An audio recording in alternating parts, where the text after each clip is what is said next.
Bonjour, alors si vous regardez cette vidéo, c'est que vous avez envie d'en savoir plus sur les astuces sur Premiere Pro.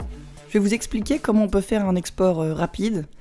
Donc pour ça, déjà il vous faut un montage fini.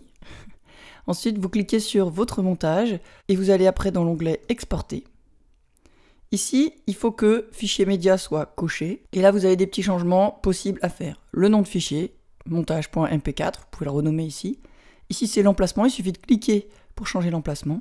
Et là, ici, vous avez une préconfiguration toute faite. Moi, ce que je vous conseille, c'est de les utiliser pour avoir des réglages tout prêts. Vous pouvez choisir Match Source, Adaptative High Bitrate. Ça veut dire qu'en gros, il va prendre les mêmes réglages que vos sources et il va adapter le débit en fonction de la complexité de l'image. Donc ça, c'est un réglage qui est pas mal. Et ce que je vous conseille, c'est de vérifier la taille ici de votre fichier, 221 mégaoctets. Si vous voulez le réduire, vous allez dans Vidéo, Plus. Et ici, dans le débit, là, vous voyez, on est à 63,3 mégabits, c'est beaucoup. Vous pouvez descendre jusqu'à 20, par exemple, quelque chose comme ça. Et là, vous voyez automatiquement le poids du fichier qui change. Ce qui est important, c'est de vérifier que vous exportez bien la vidéo, que vous exportez bien l'audio.